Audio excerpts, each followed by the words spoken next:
નમસ્કાર મિત્રો, કે ચેનલમાં આપનું હાર્દિક સ્વાગત છે. હું દિનેશસિંહ રાઠોડ. આજે આપણે જોઈશું નર્મદા જિલ્લામાં માત્ર 4 બાળકોના શિક્ષણ માટે શરૂ થયેલી ગોરા સરકારી પ્રાથમિક શાળા. આદિવાસી વિસ્તારોના બાળકો ભણી ગણીને સરકારી અને ખાનગી ક્ષેત્રે પોતાની ઉજ્જવળ કારકિર્દી બનાવે તે માટે ગોરા પ્રાથમિક શાળાના નર્મદા રત્ન શિક્ષક શાંતિલાલ ભોઈ સતત કાર્ય કરી રહ્યા છે.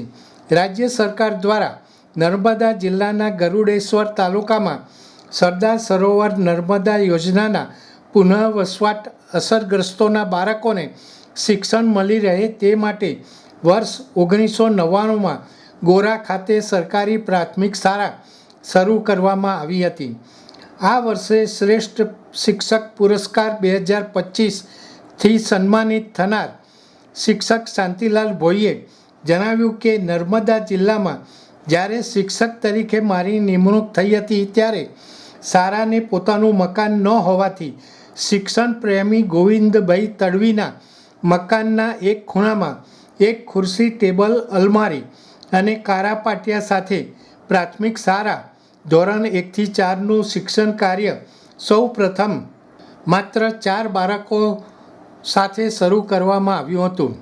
આ શાળામાંથી અત્યાર સુધીમાં 250થી વધુ વિદ્યાર્થીઓએ શિક્ષણ પ્રાપ્ત કરીને સરકારી, ખાનગી સહિત વિવિધ ક્ષેત્રે પોતાની ઉજ્જવળ કારકિર્દી બનાવી છે. શાંતિલાલ ભોઈએ CRC કક્ષાએ પ્રતિભાશાળી શિક્ષક, તાલુકા કક્ષાએ તાલુકાના શ્રેષ્ઠ શિક્ષક, જિલ્લા કક્ષાએ જિલ્લા શ્રેષ્ઠ શિક્ષક, ઇનોવેટિવ શિક્ષક, પ્રજાસત્તાક દિનની ઉજવણીમાં શૈક્ષણિક ટેબલો માટે સન્માનપત્ર તેમજ નર્મદા જિલ્લા સર્વોચ્ચ સન્માન નર્મદા રત્નનો ખિતાબ મળ્યો હતો.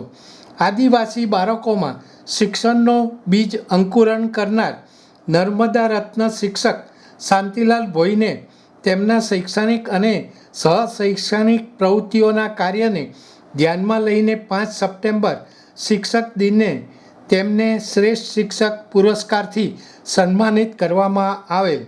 તેમણે કહ્યું કે વ્યસન મુક્તિ અભિયાન, સ્વચ્છતા અભિયાન અને આરોગ્ય પ્રત્યે વિદ્યાર્થીઓ તેમજ ગ્રામજનોમાં જનજાગૃતિ લાવવા શાળામાં વિવિધ પ્રવૃત્તિઓ કરવા બદલ શિક્ષણ વિભાગ તરફથી સ્વચ્છ વિદ્યાલયનો પુરસ્કાર પણ શાળાને પ્રાપ્ત થયો છે.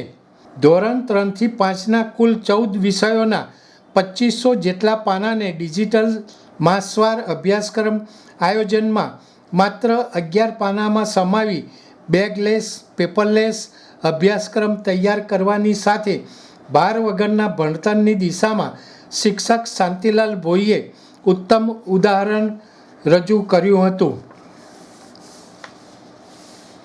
દર્શક મિત્રો, અત્યારે આટલું જ. આવા વધુ સમાચારો માટે જોતા રહો કે ચેનલ. નમસ્કાર.